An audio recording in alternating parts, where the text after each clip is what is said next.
G20 આ નામ તો આપણે સમાચારમાં કેટલીય વાર સાંભળ્યું હશે, બરાબર ને? પણ શું આપણે ખરેખર સમજીએ છીએ કે આ શું છે? ખાલી 20 દેશોનું એક ગ્રુપ? ના, એનાથી ઘણું વધારે છે. આ તો એક એવી તાકાત છે જે આખી દુનિયાની ઇકોનોમીને ચલાવે છે.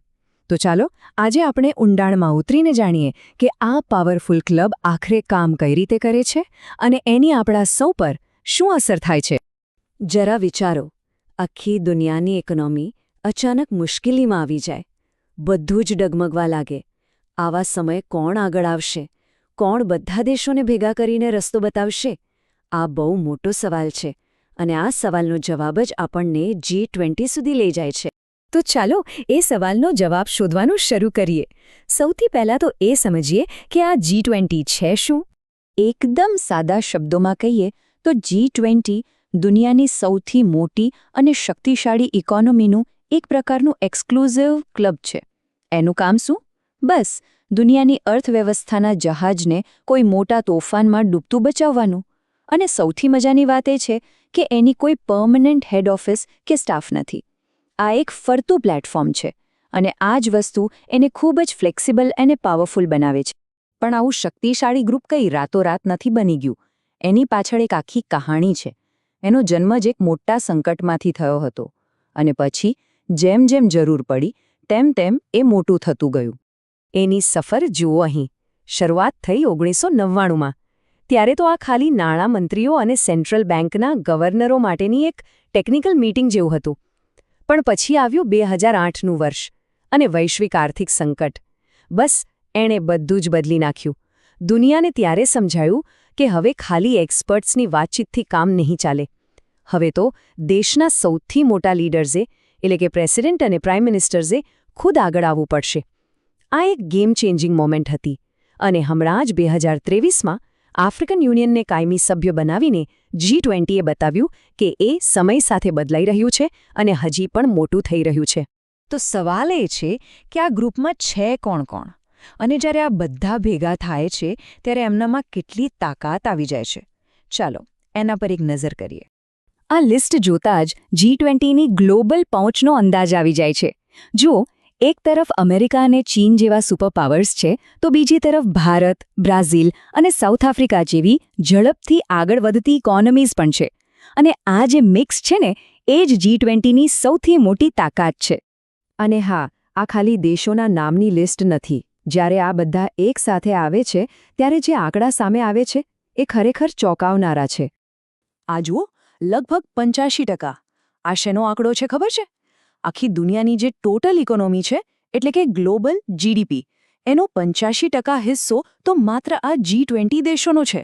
મતલબ કે જ્યારે આ દેશો કોઈ આર્થિક નિર્ણય લે છે ને તો એની અસર આખી પૃથ્વી પર દરેક જગ્યાએ થાય છે. અને વાત ખાલી પ્રોડક્શનની નથી, વ્યાપારની પણ છે. દુનિયાભરમાં જે કંઈ પણ ખરીદ વેચાણ થાય છે એનો લગભગ 75% વ્યાપાર આ G20 દેશો વચ્ચે જ થાય છે.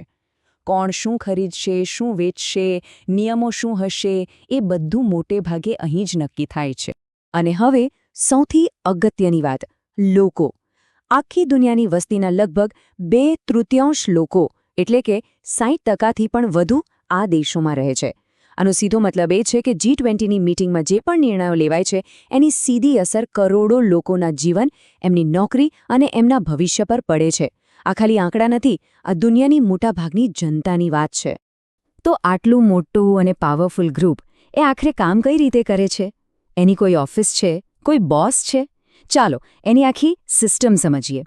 એની કામ કરવાની રીત છે ને એ એક વાર્ષિક સાયકલ જેવી છે. બહુ સિમ્પલ છે.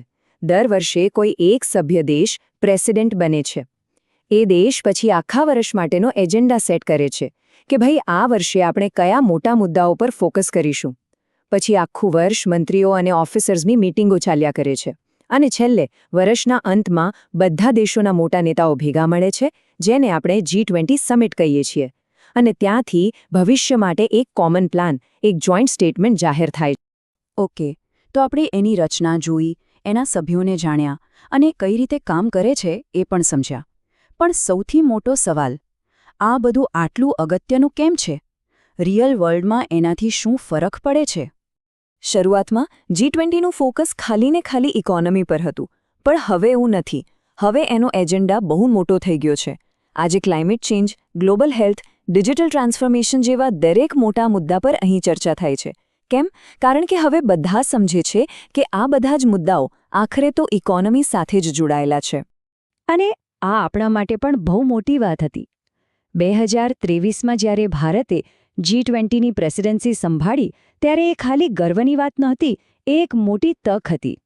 ભારતે વસુધૈવ કુટુંબકમ એટલે કે એક પૃથ્વી, એક પરિવાર, એક ભવિષ્ય ના વિચાર સાથે દુનિયાના વિકાસશીલ દેશોનો અવાજ દુનિયા સામે મૂક્યો. દિલ્હીમાં થયેલી સમિટે ભારતને ગ્લોબલ એજન્ડા સેટ કરવાની એક ઐતિહાસિક તક આપી.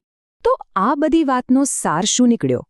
સાર એટલો જ છે કે G20 આજે દુનિયાની ઇકોનોમીનું સ્ટિયરિંગ વ્હીલ છે. જ્યારે પણ કોઈ મોટું આર્થિક સંકટ આવે છે ત્યારે આખી દુનિયાના નેતાઓ સ્થિરતા માટે આ જ પ્લેટફોર્મ તરફ જુએ છે. આ એકમાત્ર એવી જગ્યા છે જ્યાં દુનિયાના સૌથી શક્તિશાળી દેશો એક ટેબલ પર બેસીને નિર્ણયો લે છે. અને આ જ વાત આપણને એક બહુ મોટા સવાલ પર લાવીને ઊભી રાખે છે. ભવિષ્યમાં સમસ્યાઓ ઓછી નથી થવાની. ક્લાઇમેટ ચેન્જ, નવી મહામારીઓ, ટેકનોલોજીના પડકારો, આ બધું વધુ ને વધુ જટિલ બનતું જશે.